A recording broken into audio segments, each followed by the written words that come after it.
Yes. Hello. Can I speak on behalf of the East Kimberley region, Trial region, Kununurra? Yes. Yeah, we've had, what I've noticed in the past, we've had issues. People have left the area to live in Perth. They're still having issues where they can't use their card in Perth. Okay? And basically, from seeing it from the word go when it started up until now, my opinion, which I've noticed, it's unfair to the community people if they are going to be consulted now in regards to no CDC. That's it. You know, they won out. And I think it's unfair that if they were given that opinion now to view their points when they were given that 4 or 5 years ago. So what I'm basically saying, the cashless debit card has deteriorated the quality of life. We have the mobs who do not want to go to seek help, do not want to go to mental health, because it's a shame factor. We've had a lot of people like the NT with different languages that come into Kununurra, which has been really hard. We've had a lot of people who do not know technology, who do not own a mobile phone. And, you know, there's been a lot of frustration, anger, domestic violence, kids not going to school, youth crime has always been. Parents drinking, drugs, gambling. That has always been prior to the cashless card being enforced 2015-16. Having said that, there is no change. Everything is still the same. My opinion is they've started off with nothing being put on this card.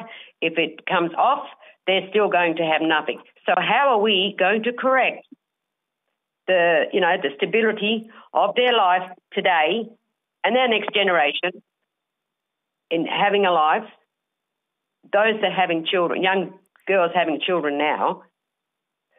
So for us to put something in place, a plan, I don't think that's going to work. What would you like to see, Ms. Wally? Beg your pardon? So what would you like to see happen?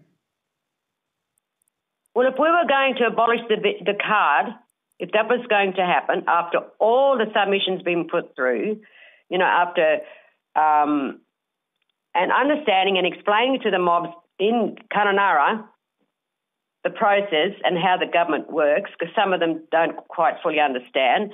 Look, we have some well-educated people. We have a lot that's that's been supported. So my point of view, if they opted off the card, if the government decides to abolish as it was promised, what changes are there going to be? There's going to be no changes. We're going to have alcohol restrictions, which is still in the mix at the moment, banning only going to be having mid-strength drinks. You know what I mean? Having said that, a plan to be put in place is not going to work, in my point of view. We're 6 years down the track. Basically, nothing has changed. Let the mob live the life that they want to live. They choose to spend the money how they want to spend, but then we can have more statistics with DCP, the police, the hospital, and what have you. Well, that has all been happening prior to the CDC in 2015-16. I can't see any much change if they get off the card. So what changes in terms of social support and other services would you like to see in place that would make a difference? Well, actually, you know, I myself, I've encouraged a lot of them and, you know, even wanted to go with them to see certain support services, you know, as stakeholders, what have you. But they decline to do that. They tell me straight outly why I want to do that, why they put us on this card. And the biggest issue we've had, like, sorry, I forgot your name, you spoke really well there and all your true facts. When the husbands come out of prison, that's been our big major default in the Kimberleys as well, is because the wife doesn't have any money left in the card, you know, and that's been pretty traumatic. So we're having more statistics in TV. But we've always had this before the card came along. If something was to be put in place, and if there's organisations there that are supported, which I know of too, that are basically behind this, is that who's going to come forward? Who's going to help and support this? The mobs just want to get off the card straight out. Yeah. Thanks, Ms. Wally. Thanks, Chair. Thank you, Senator Pratt. Thank you very much, Chair. May I ask you, Ms. Wally, Kununurra is a really diverse community.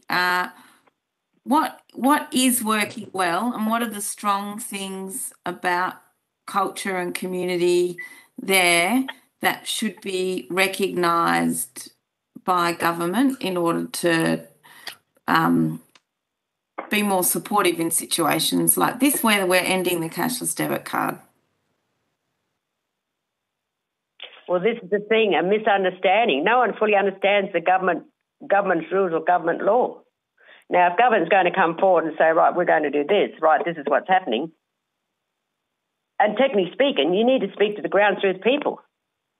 Yes, You're not yes. supposed to go by he said, she said, or go to certain people prioritising, seem to be the pick of the bunch always, to speak on behalf of these people, which is totally wrong. So can I ask, in that context, are you able to give us a list of the kind of the people that government does need to speak to locally in the East Kimberley? I believe it to be the elders. Yeah, yeah. We have the elders. And in that sense, that's when we look to the strengths of the East Kimberley, there are lots of very strong elders who it's good to empower them to have some oversight over these issues so that they can have input into them. That's correct.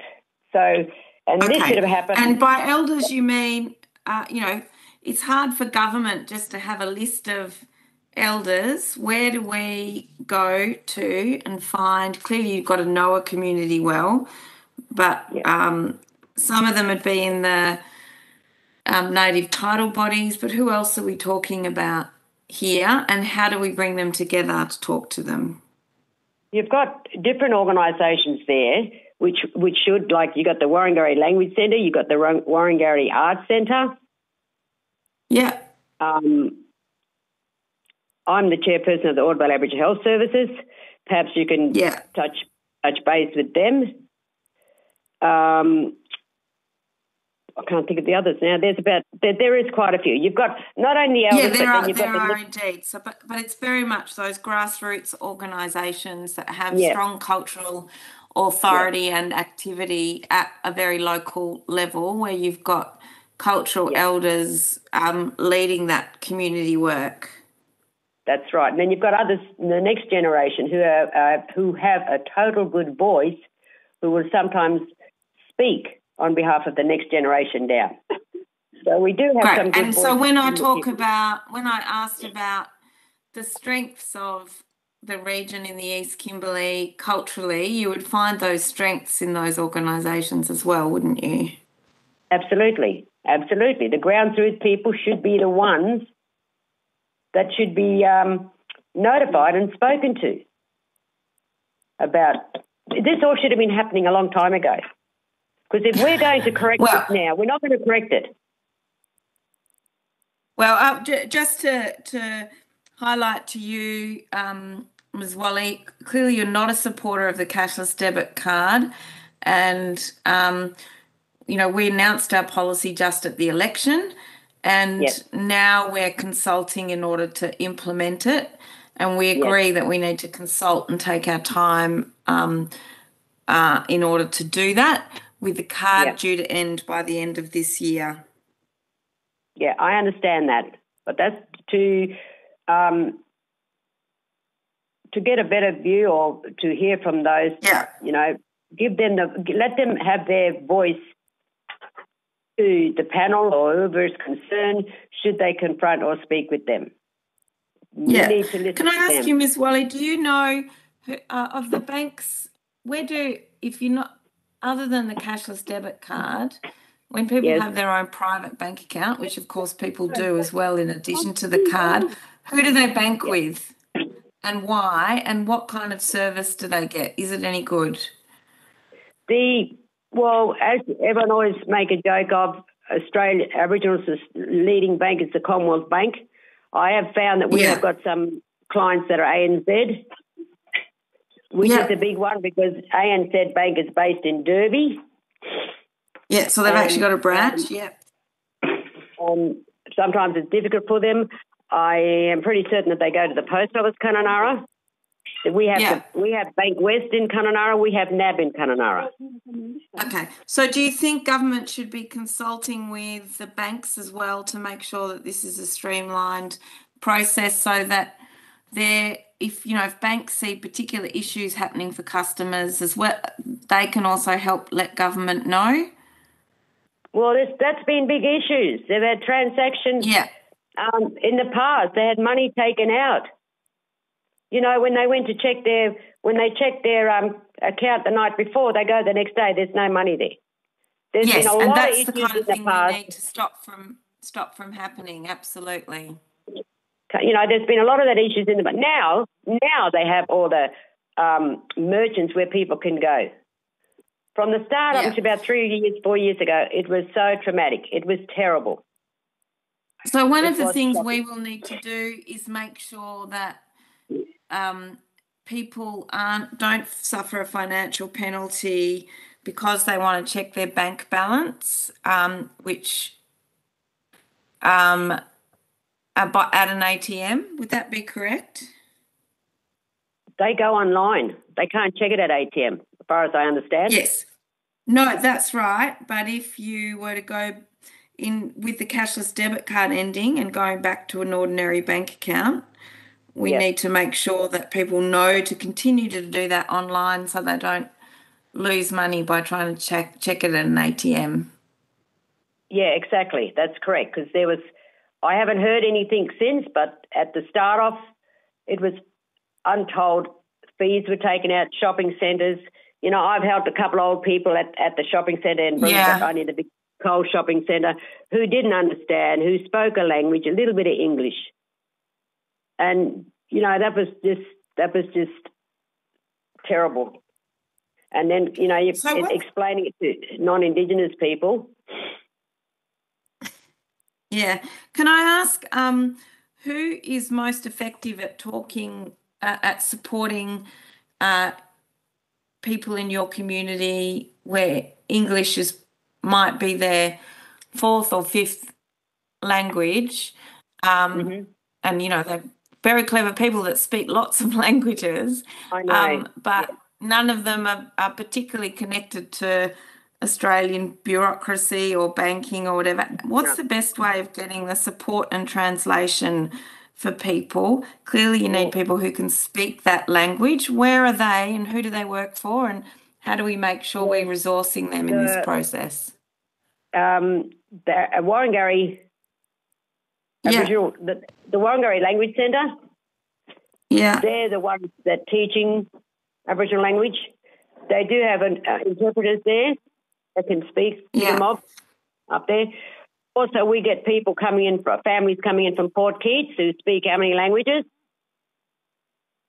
who have connections in Kununurra anyway. So the Aboriginal Language Centre be the one place to connect to. And I know the interpreters there that can assist and that will help for them to understand. And do they currently have arrangements in place? Is that language centre currently connected to Centrelink to do work for them or not really? Well, actually, as we speak, they did have someone employed there at the Centrelink. I'm not sure if he's still there. We have got someone based at Kununurra Hospital, but that's because health reasons. Yeah. But I haven't heard any more since, it might have been last year. Yes. And well-respected leader in the community. Yeah. So I'm not sure if he's still there. I'm keen to know who would have the skills and capacity in language to be able to do that work. But I can take that up with you. Am I allowed to give a name? Yes. Can I give a name or not? Yes, you can. His name's David Newry. Yeah. He has got Aboriginal name as Julima, but to the... No, that's terrific. Not Indigenous world, it's David Newry, but the Aboriginal way, he's got a Aboriginal name, which is called Julama. So to make contact to the Wangari Language Centre, you will have to ask to speak to a David Newry. That's fantastic. Thank you so much, Ms. Wally. Yeah, your evidence has been really helpful to me. Yeah, he's the top leader in the Kimberleys. Because you've got other leaders, but, you know, they're all slowly passing away. But, yeah, that's where we're at. Thank you. Yeah. Ms. Whaley, No worries. Mr. Fenwick, thank you very much for